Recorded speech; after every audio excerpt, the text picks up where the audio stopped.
Olá, olá, queridos alunos e alunas do Instituto Federal de São Paulo. Aqui quem fala é o professor Bianchi. Nesse podcast nós abordaremos o tema Fronteiras e Tratado de Fronteiras.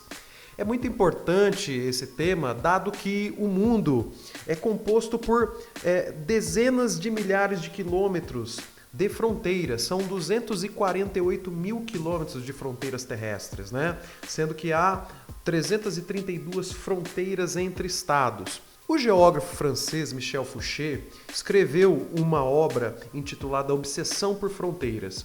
E Fouché diz que as fronteiras são descontinuidades territoriais, com a função de marcação política. Nesse sentido, trata-se de instituições estabelecidas por decisões políticas, projetadas ou impostas e administradas por textos jurídicos.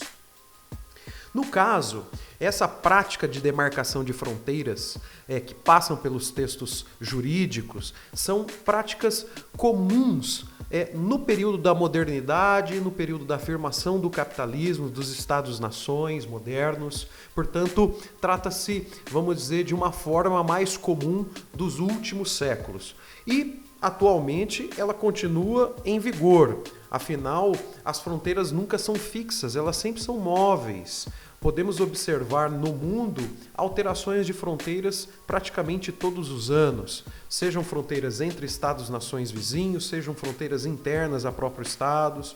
E podemos falar de um outro tipo de fronteira que não é aquela exatamente determinada entre estados-nações, cujos elementos aí que vão disputar os territórios não passam necessariamente pela forma Estado, né? Passam por outras formas sociais. De qualquer maneira, no nosso estudo, o importante é focar as fronteiras entre Estados-nações, né? Daí, então, o contexto do desenvolvimento do capitalismo para a gente compreender muito bem esse processo. É importante destacar, por exemplo, que no caso da formação territorial brasileira, os tratados de fronteiras se iniciaram antes mesmo do próprio processo de formação territorial do Brasil. Isto é, não podemos desconsiderar os povos originários, os povos que viviam aqui nesses territórios e que foram sendo desterritorializados no processo da colonização europeia. Tratamos da formação territorial brasileira, portanto, a partir do marco do descobrimento do Brasil, dito que aconteceu em 1500. Porém, o Tratado de Tordesilhas aconteceu alguns anos antes do próprio descobrimento do Brasil pelos portugueses. Esse tratado foi estabelecido entre o rei de Portugal e os reis de Castela e Aragão. Estes últimos territórios que vieram a compor o Estado-nação Espanha, né? Determinando, portanto, que a 370 léguas a ocidente das ilhas de Cabo Verde, né, seriam territórios portugueses e, para além desse meridiano, territórios de Castela e Aragão, portanto, depois territórios espanhóis. Ou seja, esses tratados demonstram que os europeus acordaram e decidiram sobre territórios que nem eram ocupados por eles, territórios que eram de outrem. E assim, então, empreenderam a colonização e foram conquistando. Ou seja, o fato que eu gostaria de destacar para todos vocês é que os tratados em si, os textos jurídicos, os acordos fechados em gabinetes não garantem a posse, né, e o domínio territorial. O que garante a posse e o domínio territorial sempre é a ocupação do território e a presença de forças armadas. Forças armadas que no passado se distribuíam entre forças terrestres e forças, né, que lutam nas águas, sejam dos rios e dos mares. E, atualmente, outras formas de forças armadas. Então, é assim que começou a formação territorial brasileira, né, com esses tratados. Já o Tratado de Tordesilhas, depois de praticamente 250 anos, foi anulado por outro tratado, o Tratado de Madrid. Inclusive, o professor Otávio Ribeiro Chaves, da Universidade Federal do Mato Grosso, escreveu um artigo muito interessante, publicado em 2014 na revista Territórios e Fronteiras, chamado América Portuguesa, do Tratado de Madrid ao Tratado de Santo Ildefonso.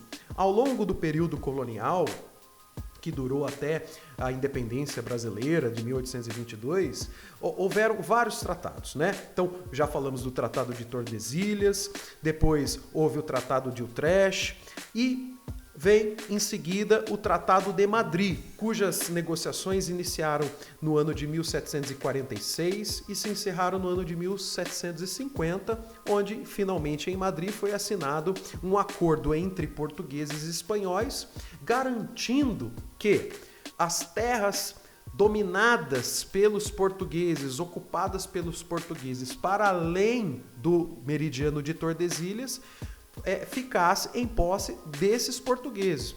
Isso coloca que, mesmo em vigor um tratado, ele foi desrespeitado. O Tratado de Madrid, portanto, né, que desrespeitou os povos originários aqui das Américas, foi desrespeitado pelos próprios estados que forjaram esse tratado, né?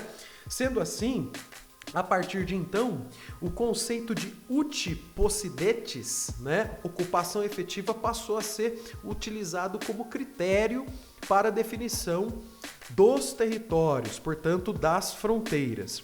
E é muito interessante pensar esse processo porque não bastam acordos formais, né?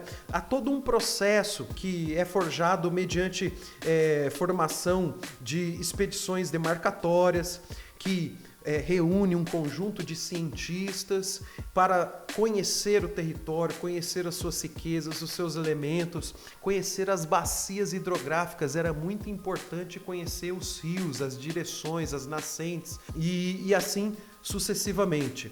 Então, no caso do Tratado de Madrid, resultou numa ampliação muito grande da colônia portuguesa e quase definiu as fronteiras que nós conhecemos atualmente no Brasil. Na verdade, seguiram ao Tratado de Madrid outros tratados de El Pardo, Tratado de Santo Ildefonso, enfim, alguns outros, até que em 1903, com o Tratado de Petrópolis, basicamente, quando sob a liderança do carioca, o Barão do Rio Branco, o Brasil passou a ter o domínio sobre as áreas onde hoje é o estado do Acre.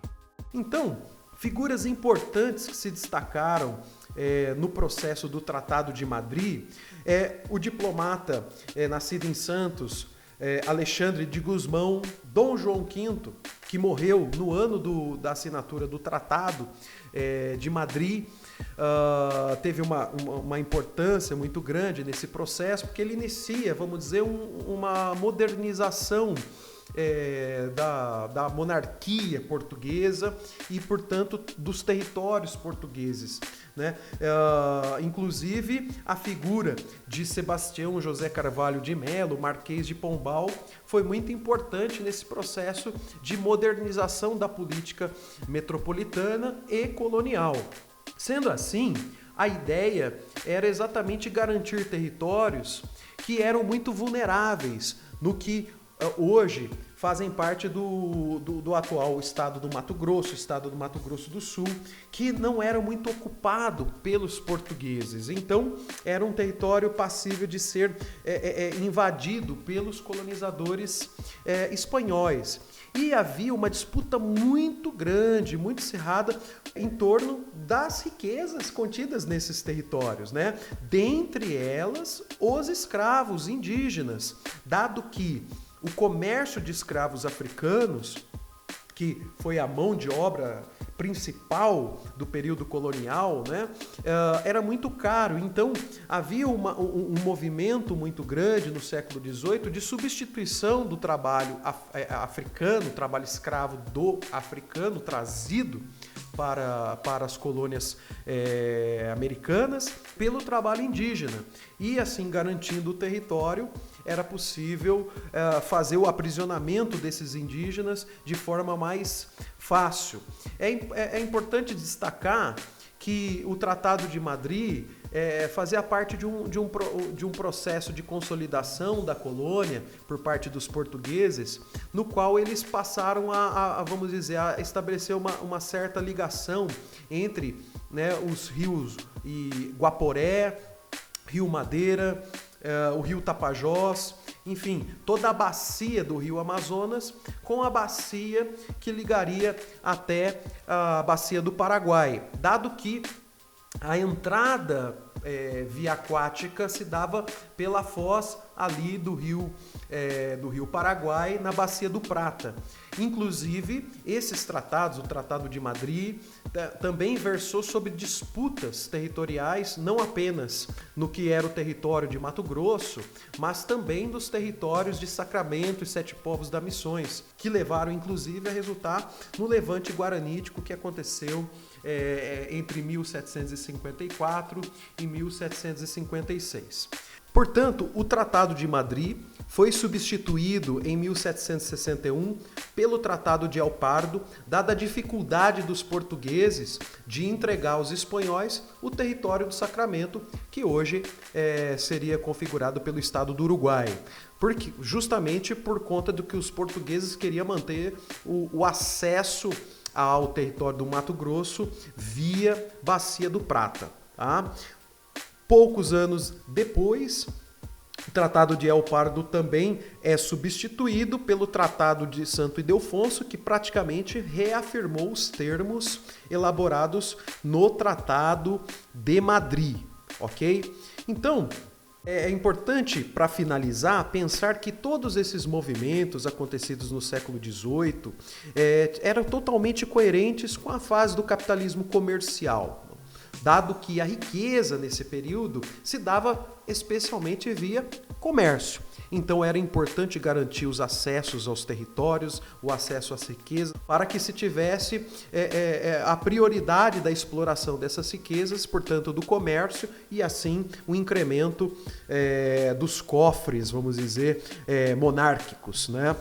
Resultando na ampliação dos poderes monárquicos. O importante dos tratados é que, de alguma forma, eles vão resolvendo algumas tensões, pelo menos durante um período, entre litigiantes, né? No caso, os estados metropolitanos, espanhóis e portugueses.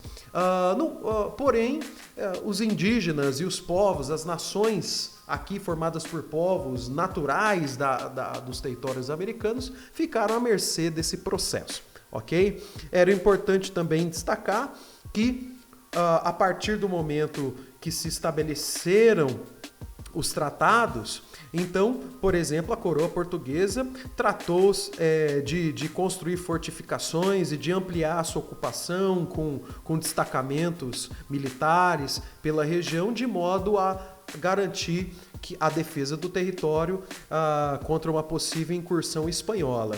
E apenas uma curiosidade, é muito interessante, que mesmo fazendo os tratados, os estados, né, organizavam piratarias, organizavam tráficos, eles não respeitavam efetivamente os acordos, como ainda acontece nos territórios. Tá? Nos países, né? Os países travam acordos e eles próprios desrespeitam o acordo, em relação, sobretudo, à busca de riqueza. Então, no caso, os portugueses, por via do Mato Grosso, traficavam, né, minerais metálicos de alto valor, extraídos das minas de Potosí, que atualmente pertencem à Bolívia, né? Então, essa fronteira do Mato Grosso, ela garantia uma conjugação territorial da bacia do Amazonas, da bacia do Guaporé, do Paraguai, dando um acesso e fechando o território colonial.